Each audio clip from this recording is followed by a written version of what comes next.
الله الرحمن الرحيم رب أعني على ذكرك وشكرك وحسن عبادتك رب اشرح لي صدري ويسر لي أمري واحلل عقدة من لساني يفقهوا قولي سبحانك لا علم لنا إلا ما علمتنا إنك أنت العليم الحكيم الحمد لله وكفى وسلام على عباده الذين اصطفى أما بعد فأعوذ بالله من الشيطان الرجيم بسم الله الرحمن الرحيم يا أيها النبي إنا أرسلناك شاهدا ومبشرا ونذيرا وداعيا إلى الله بإذنه وسراجا منيرا وقال الله تبارك وتعالى فلما بلغ معه السعي قال يا بني إني أرى في المنام أني أذبحك فانظر ماذا ترى قال يا أبت افعل ما تؤمر ستجدني إن شاء الله من الصابرين صدق الله العظيم وقال النبي صلى الله تعالى عليه وآله وسلم وإنه ليأتي يوم القيامة بقرونها وأشعارها وأظلافها وإن الدم ليقع من الله بمكان قبل أن يقع بالأرض فطيبوا بها نفسا أو كما قال عليه الصلاة والسلام بزرگان محترم اور معزز حاضرین کرام، اللہ تبارک و تعالیٰ کا فضل و کرم ہے کہ الحمدللہ وہ وقت بہت تیزی سے قریب آ رہا ہے کہ جب ہم اللہ تبارک و تعالیٰ کے ایک حکم کی تعمیل کریں گے، خوش دلی کے ساتھ کریں گے اور اللہ تبارک و تعالیٰ کی طرف سے اپنے بندوں پر جس چیز کو لازم اور واجب کیا گیا ہے اس کو انشاءاللہ تعالیٰ ہم ادا کریں گے، وہ ہے قربانی والا عمل۔ آج بہت سارے لاکھوں کی تعداد میں پوری دنیا بھر سے حجاج کرام الحمدللہ مینا پہنچ گئے ہیں۔ پہنچنے کا سلسلہ ابھی باقی ہے، چل رہا ہے، وہ پہنچ جائیں گے اور حج کے اعمال انشاءاللہ تعالیٰ کریں گے۔ اللہ کرے کہ ہم سب کا شمار، ساری امت کا شمار، قیامت تک کے آنے والے سارے ایمان والوں کا شمار اللہ تعالیٰ ان لوگوں میں بار بار فرمائے کہ جن کو حرمین شریفین کی زیارت بار بار نصیب ہوتی ہے اور جو اس سال گئے ہیں، اللہ تبارک و تعالیٰ ان کے حج کو، عمرے کو اور تمام اعمال کو، تمام نیکیوں کو اللہ تعالیٰ قبول فرمائے، آمین ثم آمین۔ محترم بزرگ دوستو، اللہ تبارک و تعالیٰ نے اپنے بندوں پر اس چیز کو واجب فرمایا ہے، یہ قربانی، اور در حقیقت یہ قربانی حضرت ابراہیم علیہ السلام کے ایک عمل کی یہ یادگار ہے۔ اسی لیے آپ نے فرمایا پوچھے جانے پر سنت ابیکم ابراہیم علیہ السلام، کہ یہ قربانی تمہارے والد بزرگوار حضرت ابراہیم علیہ السلام کی سنت ہے، آپ نے فرمایا، کیونکہ انہوں نے یہ قربانی کی تھی سب سے پہلے اللہ تبارک و تعالیٰ کی رضا و خوشنودی کے لیے، کہ جس وقت کے اللہ تبارک و تعالیٰ نے آپ کو خواب میں بتلایا کہ آپ اپنے لاڈلے بیٹے کو، اپنے لخت جگر کو آپ ذبح کر رہے ہیں، تو آپ نے یہ سوچا کہ شاید اللہ تبارک و تعالیٰ کی طرف سے ایسی ہی مرضی ہے، لیکن چونکہ صراحتاً حکم نہیں ملا ہے اس لیے آپ نے 100 اونٹوں کی قربانی فرمائی، پھر اس دوبارہ آپ نے خواب میں دیکھا، پھر قربانی فرمائی، پھر کسی مرتبہ دیکھا، تب اس صورت میں اب آپ یہ سمجھ گئے کہ یقیناً یہ اللہ تبارک و تعالیٰ ہی کی جانب سے مجھے حکم ہو رہا ہے۔ اس لیے آپ نے اب اس کے بعد یہ کیا کہ اپنے لاڈلے بیٹے کو، جو چھوٹا سا بچہ ہے، کم عمر بچہ ہے، جس کے اوپر ابھی شریعت کے احکامات ابھی لاگو نہیں ہوتے ہیں، کم عمر بچہ ہے، یعنی سیدنا حضرت ابراہیم، حضرت اسماعیل علیہ السلام جو بہت چھوٹے سے بچے ہیں، تو پہلے تو ایک آزمائش یہ کی گئی کہ آپ کو حکم یہ دیا گیا کہ ہمارے گھر یعنی بیت اللہ شریف کے پاس لے جا کر اپنی بیوی حضرت حاجرہ اور اپنے معصوم لخت جگر کو لے جا کر چھوڑ دیا جائے اور وہاں پر ٹھہرنے کی اجازت بھی نہیں، آپ نے اس پر بھی عمل کر لیا۔ اس کے علاوہ جتنے بھی اللہ تبارک و تعالیٰ کی طرف سے احکامات آتے رہے، آزمائشیں آتی رہیں، ان تمام آزمائشوں سے آپ گزرتے رہے اور ہر آزمائش میں الحمدللہ آپ کامیاب رہے۔ تو اللہ تبارک و تعالیٰ نے بات ارشاد فرمائی، وَإِذِ ابْتَلَىٰ إِبْرَاهِيمَ رَبُّهُ بِكَلِمَاتٍ فَأَتَمَّهُنَّ قَالَ إِنِّي جَاعِلُكَ لِلنَّاسِ إِمَامًا۔ اور یاد کرو اس وقت کو جب آزمایا حضرت ابراہیم علیہ السلام کو ان کے پروردگار کو، وَإِذِ ابْتَلَىٰ إِبْرَاهِيمَ رَبُّهُ بِكَلِمَاتٍ، چند باتوں کا حکم دیا ان کو، فَأَتَمَّهُنَّ، تو انہوں نے ان کو پورا کیا، جن باتوں کا حکم دیا گیا اس کو ان باتوں کو پورا کیا اور اعمال کو پورا کیا۔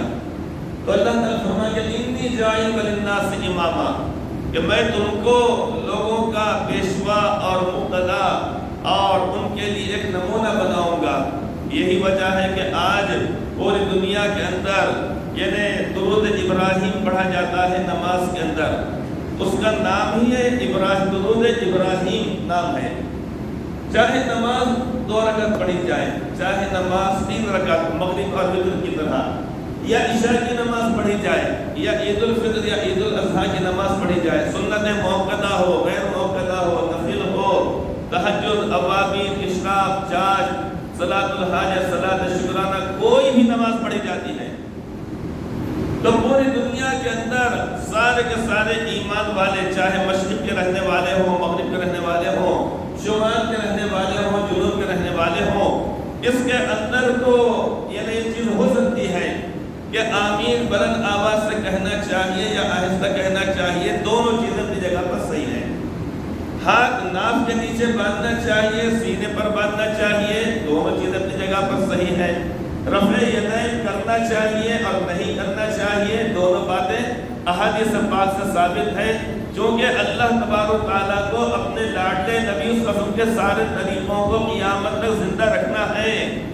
اس لیے امت کے اندر اس طریقے سے 4 ائمہ کرام کے نقش قدم پر لوگ چلتے ہیں، حنفی، مالکی، شافعی اور حنبلی، چونکہ سارے طریقے سنت سے ثابت ہیں، اللہ تعالیٰ کو زندہ رکھنا ہے، ورنہ یہ کوئی 4 فرقے نہیں ہیں، 4 بھی طبقے نہیں ہے، 4 گروہ نہیں ہے، 4 گروپ نہیں ہے، بلکہ در حقیقت اللہ تبارک و تعالیٰ کو اپنے لاڈلے نبی علیہ السلام کے طریقے کو زندہ رکھنا ہے۔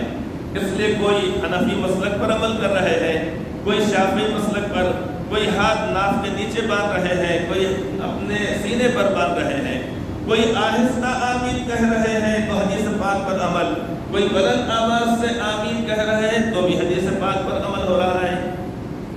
جو لوگ رفع یدین کر رہے ہیں وہ بھی حدیث پاک پر عمل کر رہے ہیں، جو نہیں کر رہے ہیں وہ بھی حدیث پاک پر عمل کر رہے ہیں۔ تو اللہ تبارک و تعالیٰ کو اپنے حبیب پاک صلی اللہ علیہ وسلم کے سارے طریقوں کو قیامت تک زندہ رکھنا ہے۔ اس بنا پر یعنی اس طریقے سے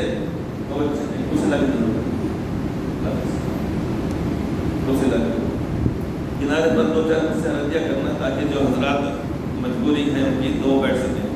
ہمیشہ جیسا مسجد کے اس کنارے پر بھی اور ادھر بھی 3-4 کرسیاں رکھ دی جائیں اگر تو انشاءاللہ تعالیٰ آنے والے ان احباب کے لیے جن کے لیے مشکلات ہوتی ہیں ان کے لیے انشاءاللہ تعالیٰ آسانی ہو جائے گی۔ تو خیر اللہ تبارک و تعالیٰ کو اپنے لاڈلے نبی علیہ السلام کے سارے طریقوں کو زندہ رکھنا ہے، اس لیے یہ سارے طریقے اپنائے جاتے ہیں، اختیار کیے جاتے ہیں۔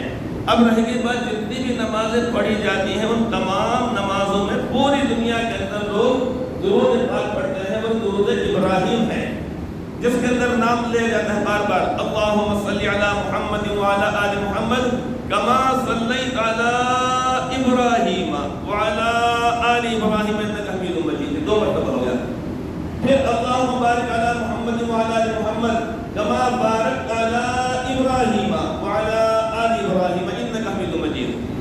تو نماز 2 رکعت والی ہو، 3 ہو، 4 ہو، کہیں پر بھی پڑھنے والے ہوں، ہر مومن، ہر مسلمان، ہر ایمان والا ہر نماز کے اندر 4 مرتبہ حضرت ابراہیم علیہ السلام کا نام لیتا ہے، کیونکہ حدیث پاک سے اور سب سے پیارا، سب سے شاندار یہ درود ابراہیم ہے تو یہ مقام اللہ رب العزت نے آپ کو عطا فرمایا، جن کو حضرت ابراہیم علیہ السلام کو اللہ تبارک و تعالیٰ نے آپ کے بارے میں فرمایا ان ابراہیم کان امۃ قانتا للہ حنیفا ولم یک من المشرکین، بے شک ابراہیم کان امۃ قانتا للہ حنیفا، یعنی آپ اپنی جگہ پر مستقل ایک امت ہیں، قانتا اللہ تعالیٰ کے فرما بردار ہیں، للہ حنیفا ایک سو، یعنی اللہ تبارک و تعالیٰ کی خالص عبادت کرنے والے ہیں، ولم یک من المشرکین، مشرکین میں سے نہیں۔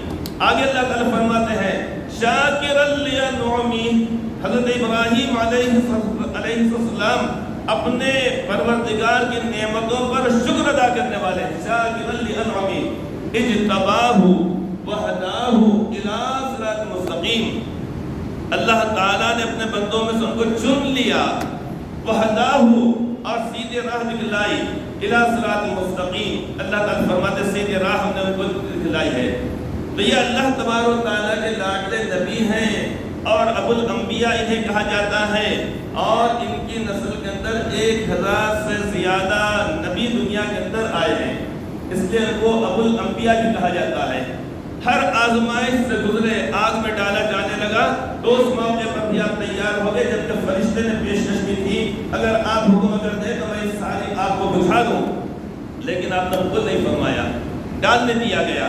جیسے ہی آپ کو ڈالا گیا ادھر اللہ رب العزت کا حکم آپ کو ہو گیا، یا نار کونی بردا وسلاما علی ابراہیم، اے آگ تو ہمارے ابراہیم پر، ہمارے لاڈلے پر تو ٹھنڈی ہو جا۔ تو یہ سارے مرحلوں سے گزرنے کے بعد اللہ نے فرمایا واتخذ اللہ ابراہیم خلیلا، اللہ تعالیٰ نے ابراہیم کو، حضرت ابراہیم کو اپنا دوست بنایا۔ سوچیں ہم کیا بڑا مقام ہے آپ کا، اتنا بڑا آپ کا مرتبہ ہے کہ اللہ تبارک و تعالیٰ نے آپ کے بارے میں فرمایا کہ ہم نے ان کو دوست بنایا ہے، وہ ہمارے دوست ہیں۔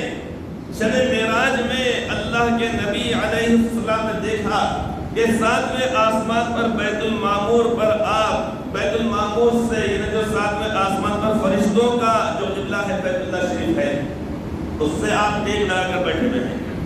یہ مقام اور یہ مرتبہ آپ کا اللہ رب العزت کے پاس ہے۔ تو یہ ہم جو قربانیاں کرتے ہیں در حقیقت یہ انہی کی یہ یادگار ہے۔ جب بچہ تھوڑا بڑا ہوا، تھوڑا سا شعور آیا، احکامات حالانکہ نافذ نہیں ہوئے، اس موقع پہ اللہ تبارک و تعالیٰ جو خواب میں دکھلایا، حکم نہیں دیا گیا اپنے بیٹے کو ذبح کر دو صراحتاً، صرف خواب میں دکھلایا گیا۔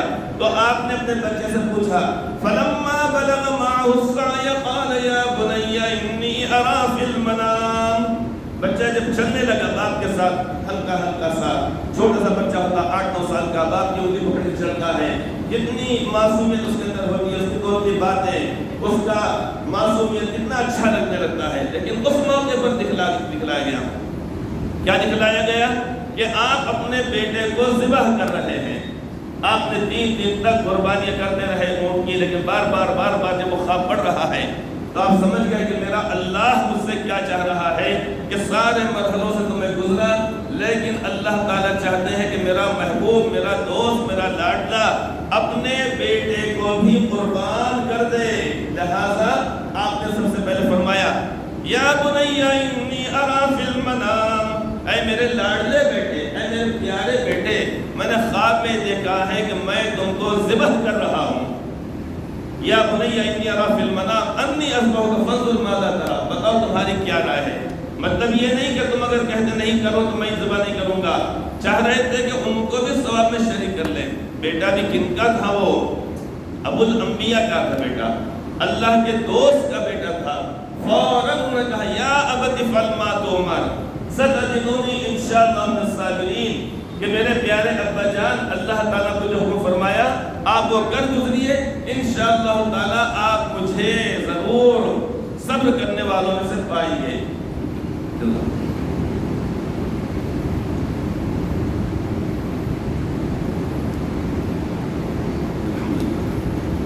اب اس کے بعد آپ مینا میں تشریف لے جائیں، مکہ مکرمہ کے قریب جہاں پر لاکھوں حجاج کرام جو قربانیاں کرتے ہیں وہی یادگار ہے۔ اور وہاں لے جا کر آپ نے اپنے لاڈلے بیٹے کو لٹا دیا. آپ نے جگہ جگہ شیطان آ کر بہکانے کی کوشش کر رہا تھا. اسی واسطے کنکریاں ماری جاتی ہیں. بہت لمبی چوڑی تفصیل ہے, مجھے بہت سارے دوسرے احکامات بتلانے ہیں اتنے کم وقت کے اندر.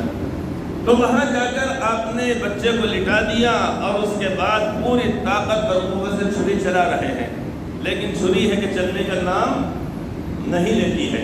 کیونکہ اللہ تبارک و تعالیٰ کو اپنے خلیل کے بیٹے کو ذبح کرانا مقصود نہیں تھا, صرف یہاں تک آزمائش مقصد تھی کہ میرا خلیل میرے حکم کے اوپر اپنے لخت جگر کو ذبح کرتا ہے یا نہیں. تو جیسے ہی آپ چھری چلا رہے ہیں اور چھری کو جیسے ادھر آگ کو جیسے حکم ہو گیا تھا کہ میرے خلیل کو جلانا نہیں ہے, یہاں پر بھی حکم ہو جاتا ہے کہ میرے بندے کے لاڈلے بیٹے کو اس کو ذبح کرنا نہیں ہے. چھری چلنے کا نام نہیں لے رہی ہے. اب آپ پوری طاقت اور قوت کے ساتھ چلا رہے ہیں.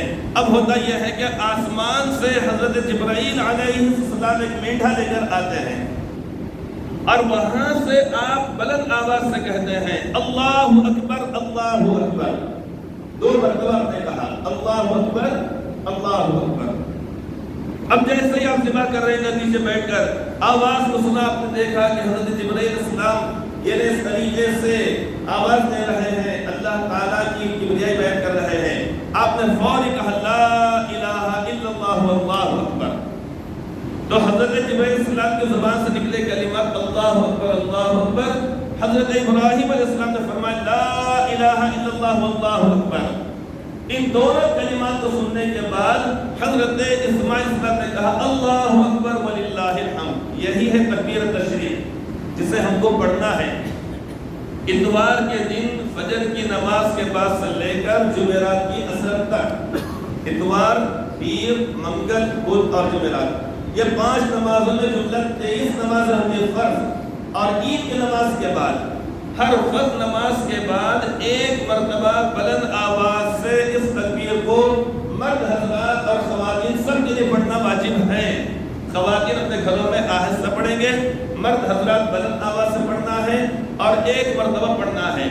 جو جماعت سے شروع میں شریک ہیں وہ بھی پڑھیں گے, جن کی رکعت چھوٹ گئی وہ بھی پڑھیں گے, اور جن کی جماعت چھوٹ گئی اتفاق سے وہ بھی پڑھیں گے. ورنہ ہوتا یہ ہے کہ عام طور پہ لوگ کہتے شرماتے ہیں, رکعت چھوٹ گئی اور اس کے بعد پڑھنے کا موقع آتا ہے, ارے سب لوگ میرے منہ کو دیکھیں میرے منہ کو دیکھیں میرے منہ کو دیکھیں سے کیا ہو رہا ہے. اب آپ مجھے دیکھ رہے کہ نہیں؟ اگر میں خالی بیٹھ جاؤں, میں بھی ایسا مراقبے میں چل جاؤں اگر, اور 1:45 کے پر آ کے خطبہ دے دوں تو کیسا ہوگا, بیان کیسے کیا جائے گا؟ تو لوگ کیا سمجھتے میں پڑھوں گا اگر تو لوگ میرے منہ کو دیکھیں گے. حالانکہ جب شادی کے موقع پر یہ وہ لمبی چوڑی فہرست دیتے ہیں لڑکے کی طرف سے, اس موقع میں شرمائے نہیں جاتے. شرمانا تو اس موقع پر چاہیے, یہ بھی ہونا وہ بھی ہونا وہ بھی ہونا وہ بھی ہونا. اور اسی طریقے سے 1,00,000 2 لاکھ روپے تو کوئی بڑی بات نہیں ہے. دیکھیں گے بیٹھیں گے بیٹھک میں بس کیا بولتے وہ بس کیا بولتے ریزنیبل وہ ہو جائے گا, 10-20 ہزار ادھر کر لیں گے, لسٹ میں سے کچھ کم کر لیں گے, ایسا ویسا کر لیتے ہیں. تو اس موقع پر شرمایا نہیں جاتا ہے. تو یہ بعد میں پڑھنے میں شرمانا کیوں چاہیے؟ اس لیے بلند آواز سے پڑھنا اللہ تعالیٰ کی بریائی ہے. اللہ تعالیٰ کے 3 نیک بندوں کے زبان سے نکلے ہوئے کلمات ہیں یہ اللہ اکبر اللہ اکبر. حضرت جبرائیل علیہ السلام, حضرت ابراہیم اور حضرت اسماعیل علیہ السلام کے زبان سے نکلے ہوئے کلمات ہیں. لیکن ایک مرتبہ پڑھنا ہے, 10 کتنی مرتبہ؟ ایک مرتبہ. ڈاکٹر صاحب نے کہا کہ روزانہ 1 انجیکشن لینا ہے, اور لگے گا روز 3 انجیکشن لینے کا تو کیا حل ہو جائے گا؟ ہوگا نہیں ہوگا. بی پی کی گولی کھانا ہے, شوگر کی گولی کھانا, روزانہ 24 گھنٹے میں کھانا نہیں, روز 3 کھاتے بیٹھیں گے تو کچھ ہو جائے گا نہیں ہو جائے گا, کچھ تو کچھ ہو جائے گا. تو اس لیے بس ایک مرتبہ پڑھنا ہے, بلند آواز سے پڑھنا ہے. اب رہ گئی یہ بات کہ قربانی کے جو جانور ہیں جو گزشتہ بتائی گئی تھی بات کہ اللہ تبارک و تعالیٰ نے ہمارے لیے اس کو واجب بھی کیا ہے اور حلال بھی کیا ہے. ورنہ پہلے یعنی امتوں کے لیے اس بات کا حکم تھا کہ جو قربانی کا جانور ہو یا مال غنیمت ہو یا اسی طرح زکوٰۃ کا مال ہو, اس کو لے جا کر اونچی جگہ پر پہاڑ پر یا ٹیلے کے اوپر رکھ دینا. آسمان سے آگ آتی اور اس جانور کو یا مال غنیمت کو یا زکوٰۃ کے مال کو جلا دیتی. وہ اس بات کی علامت ہوتی ہے کہ اللہ تعالیٰ خود فرما دیا اور جس کا مال، جس کی قربانی جیسی ہے ویسی رہ گئی، اس بات کی علامت ہوتی کہ اللہ تعالیٰ کی بارگاہ میں وہ قربانی قبول نہیں ہوئی۔ تو بڑا مسئلہ ہو جاتا تھا، 40 45 50 ہزار روپے کا لائے جانور لائے، لے کے ہم نے رکھ دیے، آسمان سے آگ آئی، کھانے کو ایک بوٹی نہیں ملی۔ ہاں اب تو کیا پورا ہی مال عرب پیش عرب، سارا کا سارا مال اپنے سامنے رکھ دیا۔ اس کے اندر بھی اتنی آسانی رکھ دی گئی ہے، ایک حصہ ان کو، ایک حصہ ان کو، ایک حصہ ان کو، ناپنے کی تولنے کی ضرورت نہیں، انداز میں کوئی فرق نہیں پڑتا، پورا بھی مال گھر میں رہے تو کوئی فرق نہیں پڑتا۔ کتنی آسانی اللہ رکھی ہے۔ ہم جانور کو لے کر آتے ہیں، کھلاتے پلاتے ہیں، اس کا ثواب، نہلاتے دھلاتے ہیں اس کا ثواب، شیمپو سے نہلاتے ہیں بچے اس کو، گرم پانی سے نہلاتے ہیں، توالوں سے سکھاتے ہیں اس کو، اور اس کے ہڑکاتے ہیں اس کو، کھلاتے پلاتے بڑی محبت سے ہیں۔ اس حد تک ٹھیک ہے، لیکن شہر میں لے کے نمائش نہیں کرنا چاہیے۔ اب یہ ساری چیزوں کا ثواب، پھر اس کے علاوہ کیا ہے؟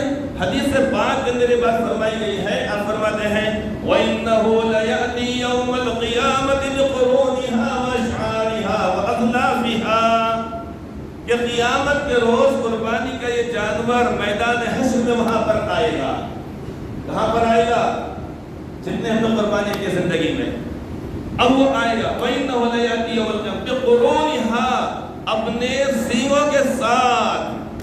مسئلہ یہ ہے کہ اگرچہ کہ ہونڈا بکرا ہے، ہونڈی بکری ہے، مینڈا ہے، دمبا ہے، اگر اس کو سینگ سے نہیں نکلے تب تو قربانی جائز بلا کراہت، لیکن اس کے مقابلے میں اس کو اگر سینگ اگر ہو تو یہ دو نیکی اور بڑھ جائیں گے، تعداد کے اعتبار سے بھی، وزن کے لحاظ سے بھی۔ اللہ تعالیٰ کی ذات بہت زیادہ غفور رحیم ہے، بہت عطا کرنے والے ہیں۔ تو وَإِنَّهُ لَيَأْتِي، آپ فرماتے ہیں قیامت کے روز قربانی کا جانور آئے گا، بِقُرُونِهَا، اپنے بالوں کے ساتھ، وَأَشْعَارِهَا، اپنے سینگوں کے ساتھ، قُرُونِهَا وَأَشْعَارِهَا، اپنے بالوں کے ساتھ، وَأَظْلَافِهَا، اور اپنے کھر کے ساتھ۔ کھر یعنی پائے کے اوپر جو کھاتے ہیں، اس کے اوپر جو ٹکڑا جو ہوتا ہے، ٹکڑا کیا بولتے ہیں اس کو، تو ہم تو پھینک دیتے ہیں، وہ کیسے کھائیں گے؟ وہ کھائے تو پھر تو ہضم ہی نہیں ہونے کا بڑا مسئلہ ہو جائے گا کہ وہ بھی کھا جائیں گے۔ ہاں اندر کا جو ہے بڑا مزیدار ہوتا، نسیں اور شاندار ہوتی نا، بائے وغیرہ۔ تو آپ فرماتے ہیں کہ وہ اپنے کھر کے ساتھ بھی آئے گا۔ یہاں پہ حدیث پاک میں 3 چیزوں بتایا گیا ہے، ساری چیزوں کے ساتھ آئے گا، ہر چیز پہ اللہ تبارک و تعالیٰ ثواب عطا فرمائیں گے، بال پہ، سینگ پہ، کھر پہ، اس کی وجڑی ہے، بٹ ہے، کلیجی ہے، جو چارٹ کا طرف جو پھینک دیتے ہیں، اس کے چمڑے کے اوپر، اس کی ہڈیوں کے اوپر، تمام چیزوں کے اوپر، ہر چیز کے اوپر، جس چیز کو کھانا ہے اس کے اوپر بھی، جس کو نہیں کھانا ہے۔ بعض مرتبہ ایسا ہوتا بکرے کی کچھ چیزوں کو لوگ غائب بھی کر دیتے ہیں، ارے کہاں جائے گا چیز لے کے کب بولے گا، اس کی اجازت نہیں ہے، سبب نہیں کہ کھانا طاقت آتی ہے، طاقت کے لیے اللہ تعالیٰ بہت ساری اور چیزیں رکھی ہے، آ جا کے گھوم پھر وہی کھاتے بیٹھنے جائے گا، سمجھ گئے نہیں سمجھ گئے؟ تو وہ چیزیں نہیں ہونی چاہیے۔ تو ہر چیز کے بدلے میں ایک اور بات آپ فرماتے ہیں، وَإِنَّ الدَّمَ لَا يَقَعُ مِنَ اللَّهِ مَكَانٍ قَبْلَ أَن يَقَعَ بِالْأَرْضِ، آپ فرماتے ہیں کہ قربانی کے جانور کا خون زمین پر گرنے سے پہلے پہلے اللہ تعالیٰ قبول فرما لیتے ہیں۔ سبھی حضرات گزارش کے زیادہ سے زیادہ امداد فرمائیں۔ اب دیکھیے یہاں مثال کے طور پہ اب یہ یہاں پر اپنے جانور کے گردن کو یہاں پہ رکھے، اس کے بعد یہاں پہ ذبح کیا جا رہا ہے۔ اب یہاں سے یہاں تک آنے میں کتنی دیر لگتی ہے؟ اس کو خون کو کتنی دیر لگتی ہے؟ جانور کو لٹایا گیا زمین کے اوپر، اس کا وہ گلا ہے، اس کو چھری چلائی جاتی ہے، یہاں سے یہاں تک آنے میں جیسے ذبح کرے گا، خون کا جو قطرہ نکلے گا، فوارہ نکلے گا، تیز سے نکلے گا اور زمین کے اوپر آئے گا، یعنی بہت معمولی جگہ ہوتی ہے زمین پر لٹا کے۔ تو آپ فرماتے ہیں کہ اس سے پہلے کہ قربانی کے جانور کا خون زمین پر گرے، اس سے پہلے اللہ تعالیٰ اس قربانی کو قبول فرما لیتے ہیں۔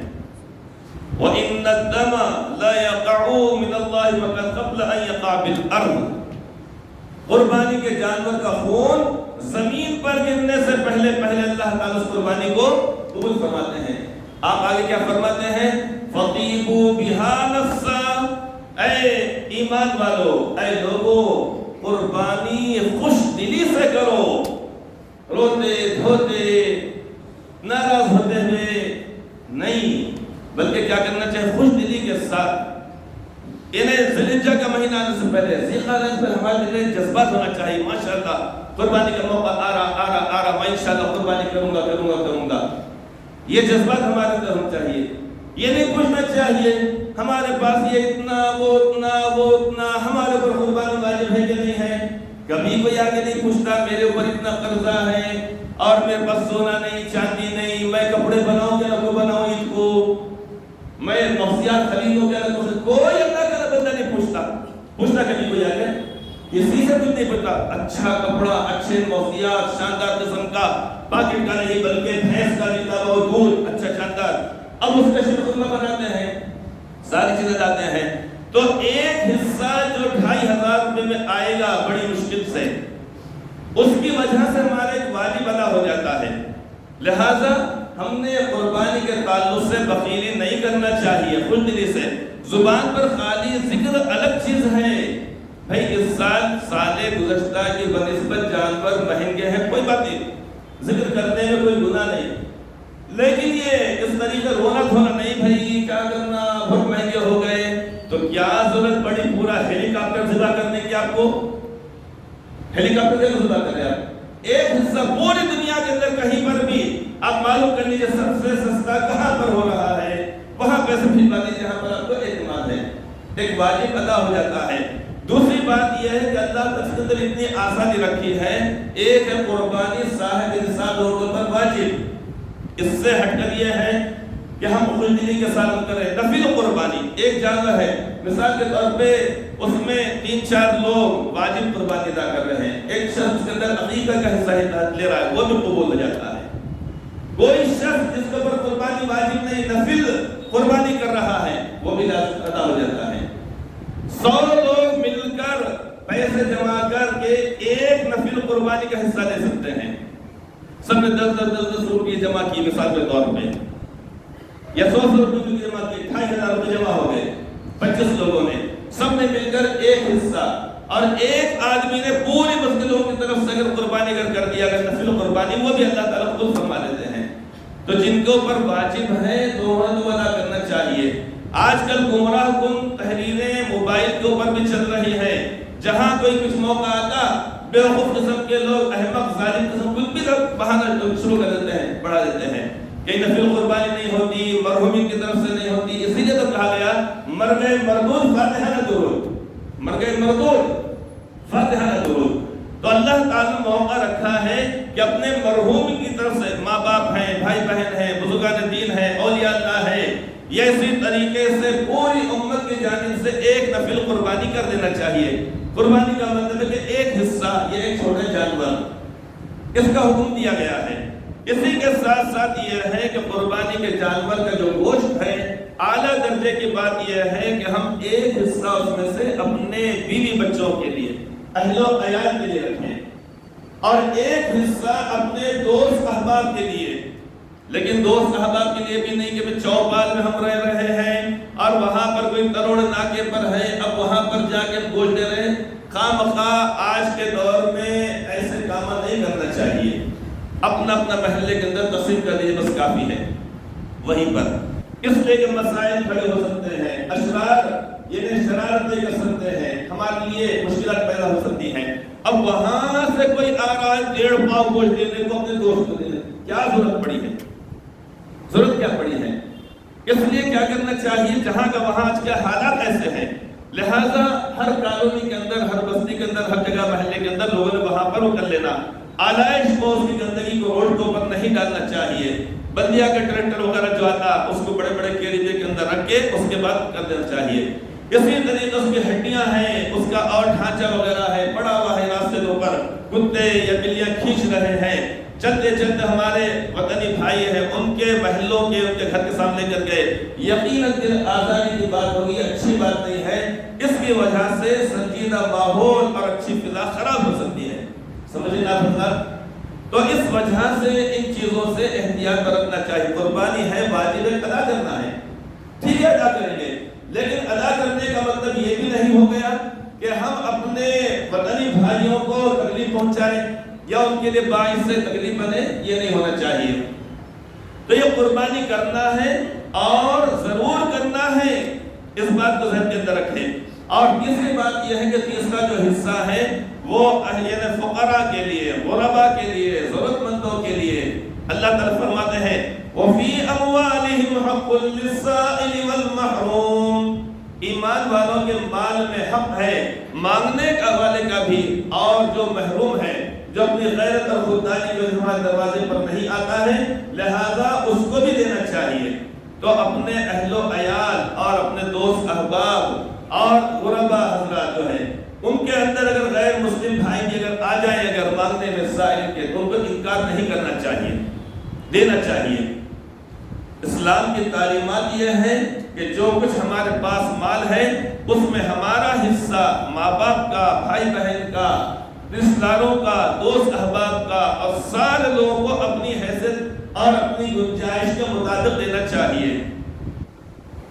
ایک شاعر گزرے ہیں جوش ملی آبادیوں نے ایک بڑی اچھی بات کہی ہے، وہ کہتے ہیں کہ زاہد کی نماز ہو یا میکش کی شراب، شراب پینا اپنی جگہ پہ حرام، اپنی جگہ پہ ناجائز الگ چیز ہو گئی، وہ بتلا یہ رہے ہیں زاہد کی نماز ہو، مطلب ہے کہ متقی پرہیزگار ایک ایمان والا، اس سے مراد ہے زاہد کی نماز ہو کہ میکش کی شراب، دونوں کا مزہ باجماعت ہے ساقی، کہ نماز جب پڑھیں گے جماعت کے ساتھ اس کا مزہ کچھ اور، دوست احباب کے ساتھ بیٹھ کر اگر کوئی معینہ شی کرے تو بات ایک الگ ہے، اس کا مزہ کچھ اور۔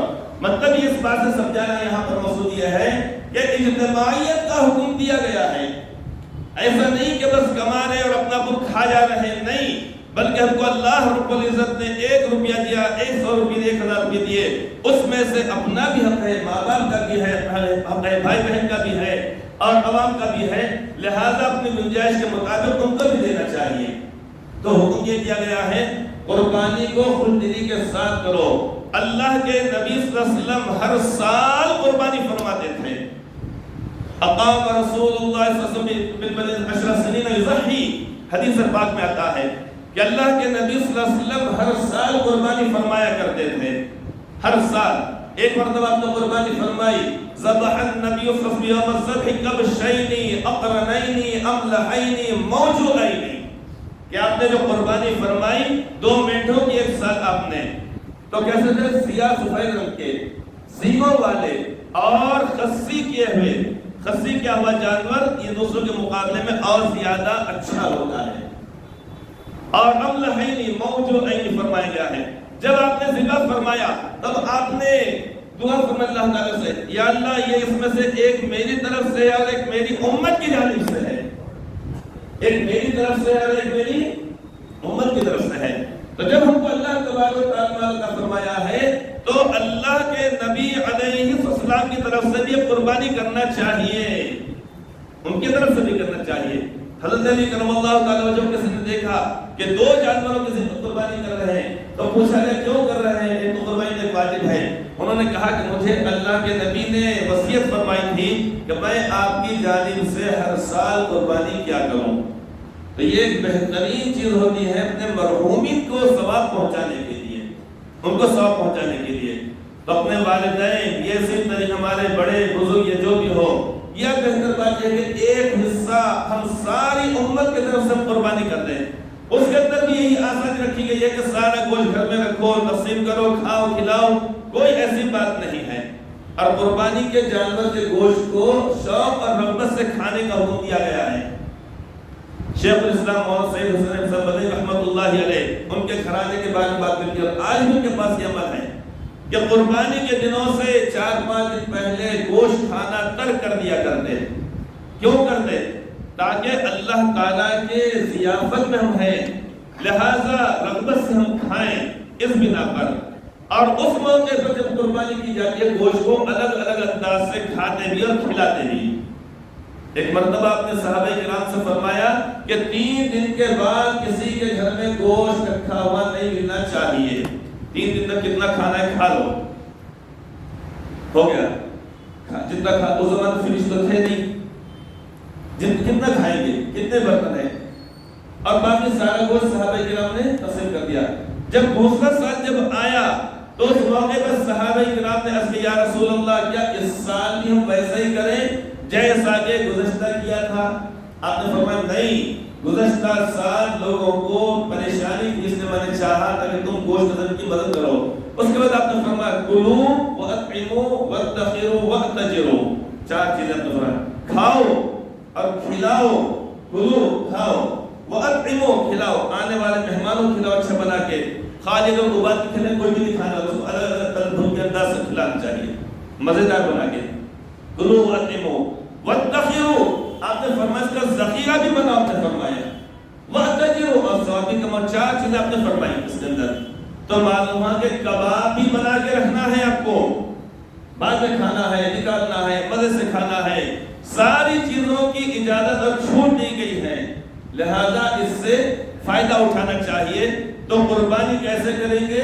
خوش دلی کے ساتھ، یہ پوچھنا ہی نہیں کہ ہم پر ہے کہ نہیں ہے واجب۔ کیوں پوچھا جاتا ہے؟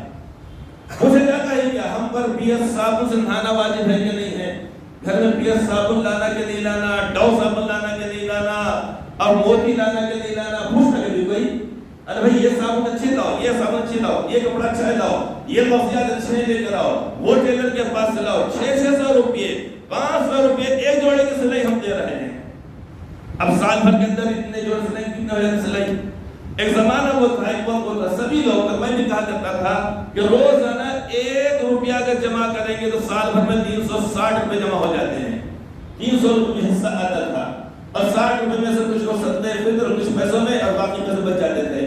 آج بھی اگر کوئی شخص 10 روپیے اگر جمع کرے، صرف 10 روپیے جمع اگر کرے تو 12 یا 36 3600 روپیہ جمع ہو جاتے ہیں، اور اس کے بعد 2500 روپے میں آسانی سے کہیں پر بھی حصہ مل جاتا ہے، ایک حصہ۔ ہاں یہ اور بات ہے کہ ہم تک گوشت نہیں پہنچے گا تو گوشت کھانا مقصود نہیں ہے۔ اللہ تعالیٰ فرمان ہے لَن يَنَالَ اللَّهَ لُحُومُهَا وَلَا دِمَاؤُهَا وَلَكِن يَنَالُهُ التَّقْوَىٰ مِنكُمْ، کہ اللہ تبارک و تعالیٰ کے پاس ان قربانی کے جانوروں کا نہ گوشت پہنچتا ہے نہ ان کا خون پہنچتا ہے۔ لَن يَنَالَ اللَّهَ لُحُومُهَا وَلَا دِمَاؤُهَا وَلَكِن يَنَالُهُ التَّقْوَىٰ مِنكُمْ، ہاں مگر اللہ تعالیٰ کے پاس تمہارے دلوں کا تقویٰ پہنچتا ہے۔ اللہ تعالیٰ دیکھنا چاہتے ہیں کہ میرے کس بندے نے اس عمل کو کتنی خوددلی سے کیا ہے، کتنے تقوی کے اعتبار سے کیا ہے، میری اطاعت اور فرما برداری کے جذبے سے کیا ہے۔ تو قربانی کا مقصد ہرگز یہ نہیں ہے کہ 3 دن کے اندر لاکھوں نہیں پوری دنیا میں کروڑوں جانور ذبح کر دیے جائیں، یہ ہرگز مقصد نہیں ہے، یہ ہرگز مقصد نہیں ہے کہ 3 دن کے اندر یہاں وہاں وہاں وہاں کروڑوں جانوروں کو ذبح کر دیا گیا، اور اس کے بعد گوشت کھا لیے، کھلا دیے، تقسیم کر دیے، غربا میں چمڑے تقسیم کر دیے، مدارس میں چمڑے دے دیے، وہاں پر یا ضرورت مندوں میں تقسیم کر دیے گئے۔ یہ ہرگز نہیں، یہ تو ضمنی طور پہ ہم کو چیزیں مل رہی ہیں۔ اسی لیے تو غالب نے بات کہی ہے، عجیب مزہ ہے یارو کہ بروز عید قرباں، عجیب مزہ ہے یارو کہ بروز عید قرباں، وہی ذبح کرے ہیں اور وہی لے ثواب الٹا۔ کہتے کیا عجیب و غریب بات ہے کہ اللہ تعالیٰ نے ہم کو ایمان کی دولت سے نوازا، اللہ تبارک و تعالیٰ نے ہم کو انسان بنایا۔ اللہ تعالیٰ چاہتے تو سانپ اور بچھو رکھا بنا دیتے، اللہ تعالیٰ ہوتا نہیں ہوتا، سانپ بنا دیتے تو خدا نہ خواستہ لوگ ملٹی کچل کے مار دیتے، اژدہا بنا دیتے، فائرنگ ہو جاتی، کچھ بھی ہو جاتا۔ یہ اسی طریقے سے کوئی بھی چیز گندی غلیظ چیز بنا دیتے، کیڑے مکوڑے بنا دیتے، لیکن اللہ تعالیٰ نے انسان بنایا، اور انسانوں میں بھی اللہ تعالیٰ نے ایمان سے نوازا۔ پھر اس کے بعد اللہ کا قوت بازو کا اللہ تعالیٰ نے عقل سلیم عطا فرمایا، اللہ تعالیٰ نے ہمارے جملہ اعضاء کو صحیح و سالم رکھا اللہ رب العزت نے، روپیہ پیسہ بھی دیا اللہ تعالیٰ نے۔ پھر اس کے بعد ذبح کرنے کا بھی حکم دیا گیا، پھر اس کے بعد ایک ایک بال کے اوپر، خون کے ایک قطرے کے اوپر، سینگ کے اوپر، کھر کے اوپر، چمڑے پر، ہر چیز کے اوپر اللہ تعالیٰ سودا فرماتے ہیں۔ پھر اس کے علاوہ یہ کہ گوشت بھی کھانے کو مستحب قرار دیا گیا ہے، پسندیدہ۔ حدیث پاک میں فرمایا گیا ہے کہ ان دنوں کے اندر لا تصوموا فی هذه الايام، ان دنوں میں انہیں افراد کا روزہ مت رکھو، فإنها أيام أكل وشرب وذكر اللہ، کیونکہ یہ کھانے اور پینے اور اللہ تعالیٰ کا ذکر کرنے کے دن ہیں۔ ذکر جو کرتے ہیں اللہ اکبر لا الہ الا اللہ اکبر اللہ الحمد، یہ جو تکبیر پڑھتے ہیں، تو یہ 5 دن سال میں ایسے ہیں جس میں اللہ تعالیٰ کی خاص میزبانی میں بندے ہوتے ہیں۔ ویسے تو ہر چیز اللہ تعالیٰ کھا رہے ہیں، لیکن 5 ایام کے اندر روزہ رکھنا حرام ہے، حرام ہے، حرام ہے۔ 10، 11، 12، 13 ذی الحجہ اور اس کے علاوہ عید الفطر۔ تو اللہ تعالیٰ چاہتے ہیں کہ میرے بندے اس طریقے میری اطاعت کریں، میری فرما برداری کریں۔ تو حج کے اندر بھی دیکھا جائے تو اللہ تعالیٰ کے نیک بندوں اور نیک بندی کی یہ نقل ہے، صفا مروہ کے درمیان دوڑنا ہوا، کنکریاں وہاں پہ جمرات مارنا، اسی طریقے سے جانور کو ذبح کرنا ہے، تو اللہ تعالیٰ کے لاکھ لاکھ شکر ہے۔ ورنہ اگر وہی طریقہ اور وہی سنت چلتی کہ اپنے بیٹے کو جو سب سے اچھا سب سے خوبصورت ذبح کرو تو بچے 6 مہینے پہلے تو کم سے کم 4 پر بھاگ جاتے گھر سے، پتہ نہیں بابا کا دماغ کدھر پھر جائے کس کی طرف اور کس کا نمبر لگ جائے۔ 5-7 بیٹے اگر ہوں اور اللہ کا حکم ہوتا بیٹے کی قربانی کرنے کی ہے تو پھر کیا ہوتا؟ ہر آدمی دیکھتا ارے بھائی میں خوبصورت ہوں، میرا کہاں نمبر لگ، انہیں پہلے نکل کے بھاگ جاتا، بھاگتا نہیں بھاگ جاتا۔ اس لیے کہ اللہ تعالیٰ کا حکم ہے اچھی چیز کو قربان کرو، تو خوبصورت بیٹا کیا کرتا؟ پہلے نکل کے بھاگ جاتا، نہیں بھائی بابا ہے تو کر دیں گے، میں وہ پکڑ کے ذبح ہی کر ڈالیں گے۔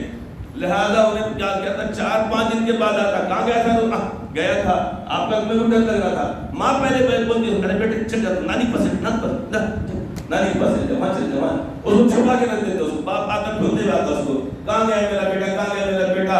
10 تاریخ ہو گئی، 11 ہو گئی، 12 ہو گئی، ہوتا نہیں ہوتا۔ تو اللہ تعالیٰ نے اس قربانی کے جگہ پر جو مینڈھے کی جو قربانی کی گئی، حضرت ابراہیم علیہ السلام جو قربانی کر رہے تھے، اب دیکھا گیا وہاں پر اس جگہ پر اللہ تعالیٰ نے حکم دیا کہ اپنے لاڈلے کو ذبح مت کرو بلکہ اس مینڈھے کو ذبح کرو۔ تو وہی یادگار ہے جو قیامت تک جو چلنے والی ہے، اس لیے قربانی ہم کو کرنا ہے اور ضرور کرنا ہے، اور یہ طے کر لیں کہ ہم انشاءاللہ تعالی بڑی خوشدلی کے ساتھ قربانی کریں گے نہیں کریں گے؟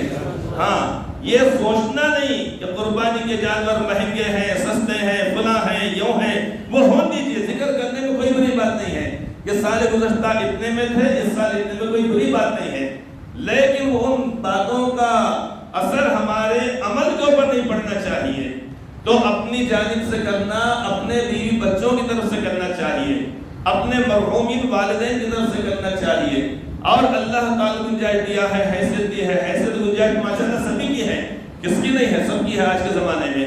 تو ایک حصہ اللہ کے نبی صلی اللہ علیہ وسلم کی جانب سے بھی کرنا چاہیے، یہ چیز ہمارے لیے انشاءاللہ تعالیٰ آخرت میں باعث اجر و ثواب ہوگی اور بڑی بہترین چیز ہے، بڑا موقع اللہ تعالیٰ کو عطا فرمایا ہے۔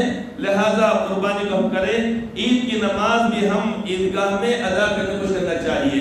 اس بہانے سے جو قربانی کرنا 10، 11، 12 کتنا لمبا موقع دیا گیا ہے، کتنے تقریباً 65 گھنٹے 70 گھنٹے کا موقع دیا گیا ہے کہ 12 تاریخ کو سورج کے ڈوبنے سے پہلے تک اگر کوئی شخص مالک نصاب بن جائے تو اس کی بھی اس کو قربانی واجب ہوتی ہے۔ اور یہ بھی یاد رکھا جائے کہ قربانی کا کوئی بدل ہے ہی نہیں۔ قربانی کا اگر کوئی شخص 2500 روپے مثال کے طور پہ اس کا ایک حصہ قربانی کر کے 2.5 لاکھ روپے 2.5 کروڑ روپے اللہ تعالیٰ کی راہ میں خرچ کرے، نیک کاموں میں خرچ کرے، راہ خدا خرچ کرے، وہ اللہ تعالیٰ کے پاس قابل قبول نہیں۔ جیسے ناک کا بدل آنکھ نہیں ہو سکتی ہے، اس ہاتھ کا بدل یہ ہاتھ نہیں ہو سکتا ہے، دل کا بدل دماغ نہیں ہو سکتا ہے، تو اسی طریقے سے قربانی کا کوئی بدل نہیں ہے، کوئی بدل نہیں ہے۔ اگر کوئی شخص جس کے اوپر قربانی واجب تھی تو اگر بڑے جانور میں سے اگر ایک حصہ لے لینے سے کیا ہوتا تھا؟ قربانی ادا ہو جاتی تھی۔ لیکن اگر اس نے ایسا نہیں کیا، اگر لاپرواہی سے، اپنی سستی سے، اب عید کا دن نکل گئے، 12 تاریخ نکل گئی، اب اس کے بعد ضروری اس کے لیے ہوتا ہے کہ ایک مینڈھا، دمبا یا بکرا ذبح کرے، وہ کرنا پڑتا ہے۔ 7ویں حصے کی قیمت سے کام نہیں چلتا ہے۔ بس یہی چند باتیں بتلانی تھی۔ تو عید کی وجہ سے ہم نماز یہاں پڑھ رہے، انہیں وہاں پڑھ رہا، انہیں وہاں پڑھ رہا، کیا ضرورت ہے عیدگاہ میں عید کی نماز سکون سے پڑھنا، خشوع و خضوع کے ساتھ پڑھنا، اس کے بعد آنے کے بعد قربانی کرنا چاہیے۔ اللہ کا ثواب رکھا ہے۔ ہاں یہ اور بات ہے کہ تیسرے دن جو اللہ تعالیٰ کی راہ میں جو قربانی کی جائے گی اس پر بھی بہت کچھ ثواب ہے، بہت کچھ ثواب تیسرے دن، لیکن تیسرے دن کے مقابلے میں دوسرے دن میں اور زیادہ ثواب، اس کے مقابلے میں پہلے دن میں اور زیادہ ثواب۔ ایسا بولے آدمی کو خوشی ہوتی، اگر میں وہاں سے لوں پہلے دن بہت زیادہ، دوسرے دن اور کم، تیسرا اور کم، آدمی کے چھوٹا چھوٹا ہونا شروع ہوتا ہے، ہوتا نہیں ہوتا ہے۔ اس واسطے بات ہر بات کو نہیں کہتے، بات مشکل سے بات ہوگی۔ تو وہاں سے لے کر ہم آتے ہیں تیسرے دن ثواب، اس دن دوسرے دن اور زیادہ، اور پہلے دن اور زیادہ۔ تو زیادہ گئے پیسے کوئی پرواہ کی بات نہیں ہے، لیکن کوشش کی جائے۔ ہاں اتنی زیادہ دیر ہو رہی ہے کہ کچھ تقسیم کرنے میں مشکل ہوتی ہے، وہ الگ بات ہے۔ بس یہی چند باتیں بتانی تھی۔ عید سب کے لیے مبارک ہو۔